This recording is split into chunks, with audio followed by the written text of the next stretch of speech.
This is a picture of me on career day in the first grade. As you can see, I am holding up a hairdryer and a plastic comb.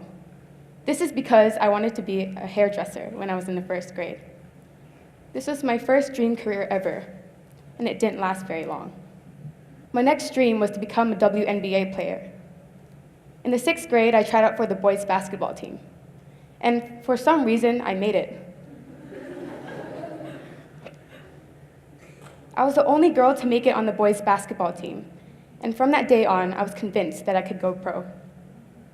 When I told my parents this dream, they laughed at me. I am barely 5 feet tall, so I think you can see why. So that dream didn't work out at all. At the start of this school year, the start of my senior year, I realized I was still undecided on what I wanted to pursue after high school, and I only had a few months left to figure it out. During this time, I was also obsessed with a TV show called Grey's Anatomy, a great show filled with hotshot doctors who perform cutthroat surgeries. So I began to think, I only have a few months left to figure out what I want to do after high school. The life of doctors in this show looks pretty cool and exciting. Why not become a surgeon? And so I decided that I wanted to become a surgeon. And when I told my parents this, they laughed at me again.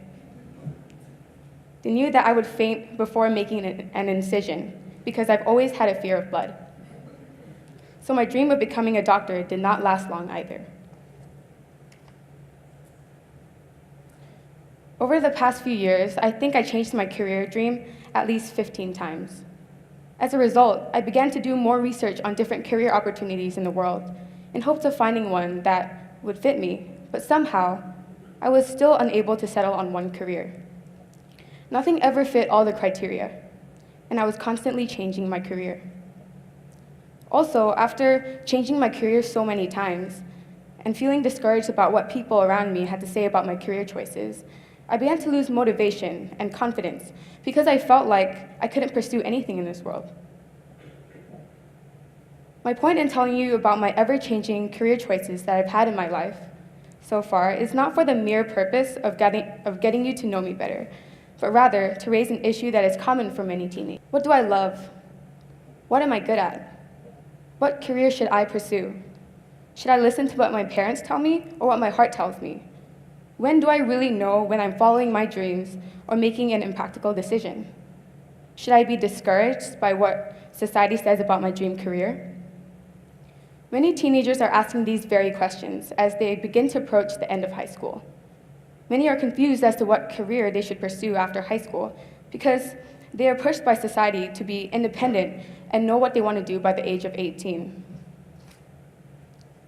This is what career indecision looks like in high school students. It is the inability for high school students to make a career choice because at this age, they do not know enough about themselves and the world around them just yet. So how can we career-confused high school students combat career indecision to make a good decision? Before I answer that question, let's take a look at what a good career decision looks like. A good career decision is one that is practical, well-suited, and stable. Stable meaning that the career choice will most likely not be changed or be changed along the lines of that career choice, of that original career choice. The practical component is determined by the external factors. The external factors relate to your surroundings and your environment, such as what your family believes, what career opportunities are in demand at the moment, and the culture you grew up in. Without the external factors, you will find yourself making impractical decisions.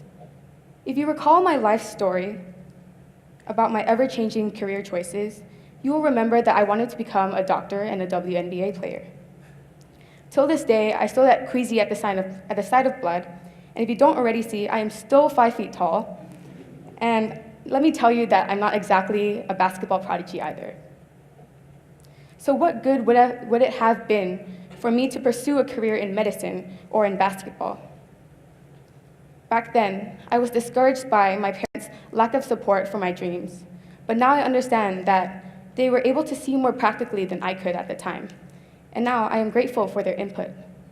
It is important to make decisions with external factors in mind, such as considering your parents' input, what career opportunities are available at the moment, or if your family can financially support your dream.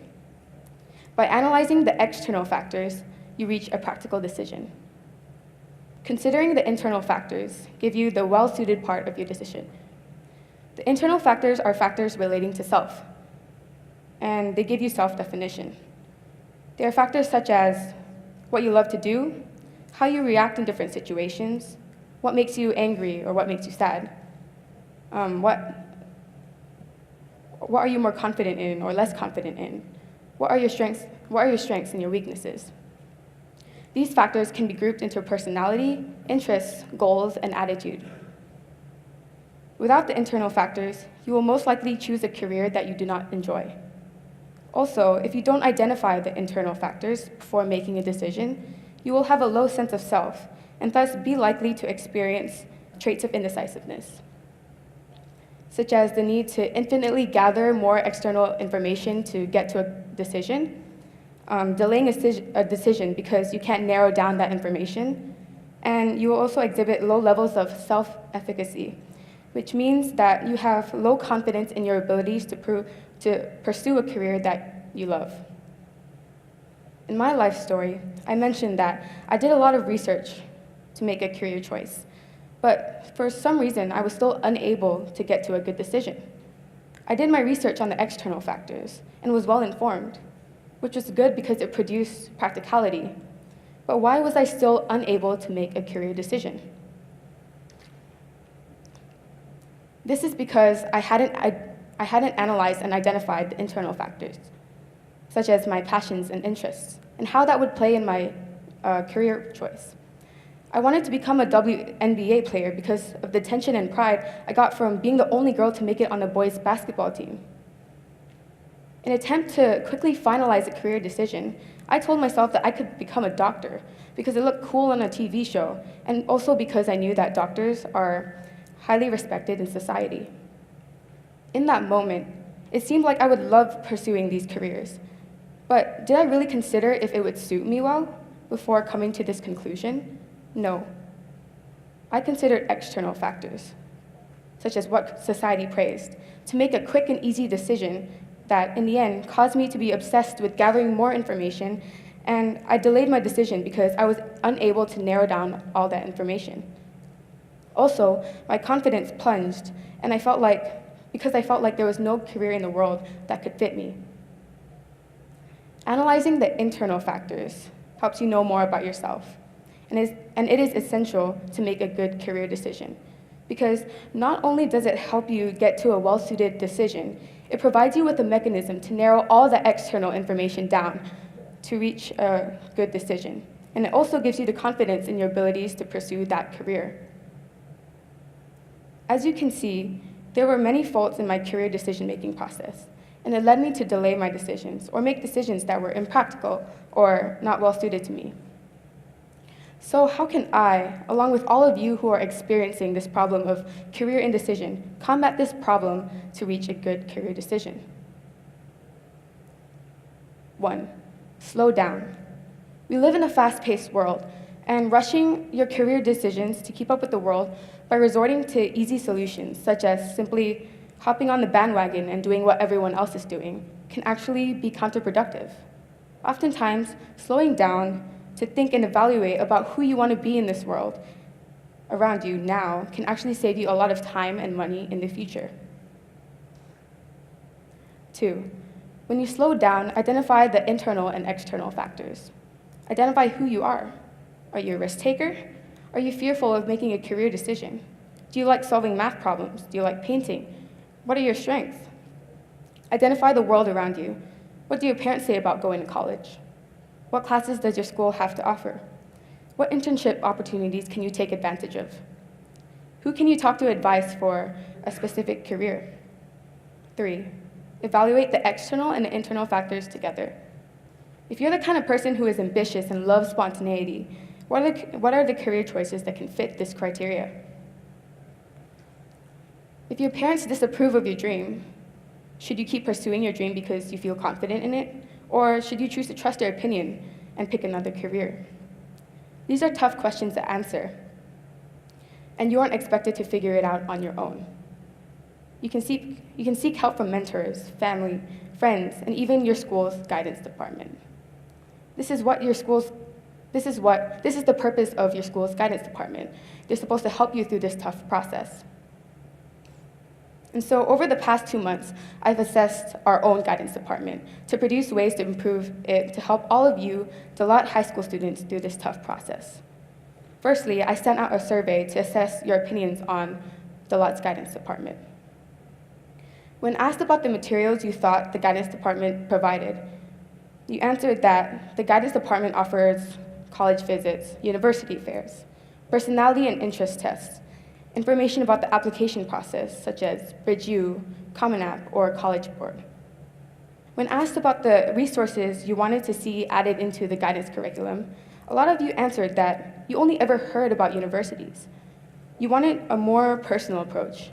You wanted personal guidance, such as having one-on-one meetings with the counselor to discuss interests, passions, strengths, and realistic dreams. In other words, you wanted to know how to make a career decision. From this survey, I realized that the students felt like they only had materials on how to reach their dream after they've identified it, but not so much material on how to actually find that dream in the first place. When I talked to Mr. Dobson, our high school counselor, about the results, though, I realized that he had all the material to help the students both find their career and how they can work towards pursuing that career. But for some odd reason, the students only saw the latter. So what is the problem? I realized that the problem is time. Once a month, Mr. Dobson has a 45-minute session in which he can share his material for each grade. In this time span, Mr. Dobson can only present so much information and has no time to teach students how to make career decisions on top of college information. Also, because the guidance sessions are weeks apart, there is no continuity and students aren't retaining the information. This explains why students are feeling like they only have materials about colleges and not materials on how to make a good career decision.